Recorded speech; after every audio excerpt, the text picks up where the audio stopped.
call my electoral neighbour, the member for Deakin. Thanks very much, Mr Speaker.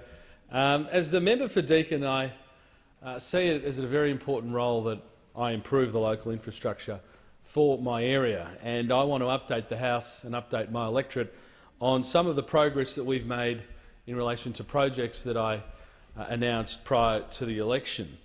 The first will be very interesting to you, Mr Speaker, given it's on our border, and that is the upgrade to the Dorset Road Maroondah Highway intersection.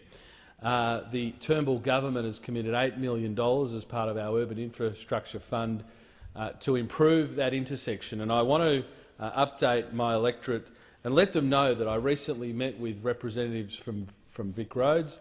The planning, the consultation is underway. It is a very exciting project. We will also look to put the project out to tender very shortly.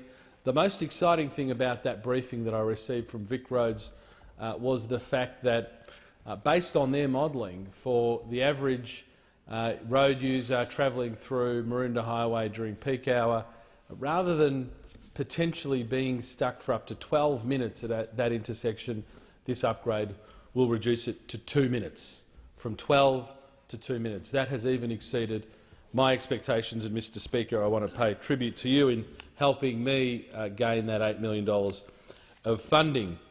I also want to update my electorate on the upgrade of Canterbury Road at the Heathmont Village. This is a $1.2 million commitment to improve safety in accessing Heathmont Village. We've done a lot of work with the Heathmont Village Traders Association. That planning has completed, consultation with the traders, and in a sense that project is really ready to go and will go out to tender early next year.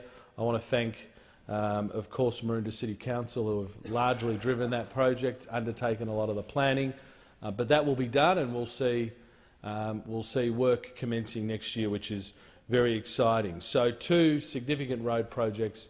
We are not wasting any time.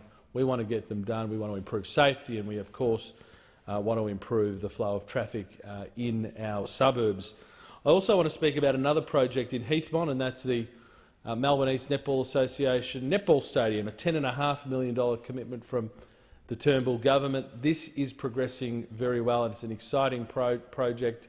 We have many thousands of young girls who at the moment play netball in the rain. The wind, the cold, while there are many young boys just up the road who are playing basketball in a warm stadium. Well, that will change.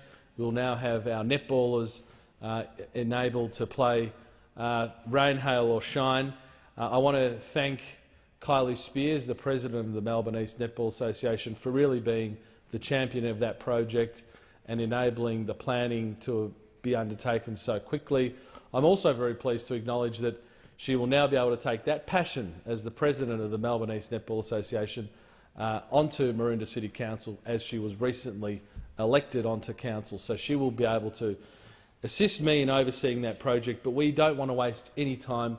We want that to commence as soon as possible, and funding agreements are being negotiated as we speak. Again, in Heathmont, I want to speak about the Heathmont Football Club and our $500,000 commitment to upgrading the pavilion at H.E. Parker Reserve. Again, we're working very, very closely with Maroondah City Council, and I'm pleased to say that it looks very likely that the Maroondah City Council will support this project with matching funding to make this redevelopment even bigger and better. And I want to commend and thank the new mayor, Tony Dibb, who, along with me, is a good friend of the Heathmont Jets Football Club, and is ensuring that Maroondah is getting on board with the federal government to deliver this exciting project. And finally, I want to just quickly mention the Blackburn and Mitcham Football Clubs, with a $500,000 commitment for Blackburn and a $400,000 commitment for the Mitcham Football Club at Moreton Park and Walker Park, respectively. We are progressing those plans. I want to thank the committees of both of those clubs and, of course, Whitehorse City Council. We want to make these redevelopments big as possible, because these are two huge clubs, and I look forward to delivering both of those projects for these very, very important community clubs. And finally, Norwood Secondary College will have a $1.2 million commitment to help them fund a new basketball stadium, the first time that the whole Norwood Secondary College will be able to meet under one roof, and we're negotiating those agreements, but we want to make sure that that happens as soon as possible. So we're progressing all of these projects. We've got a big agenda, but we will make it happen as quickly as we can. Thank you, Mr. Speaker.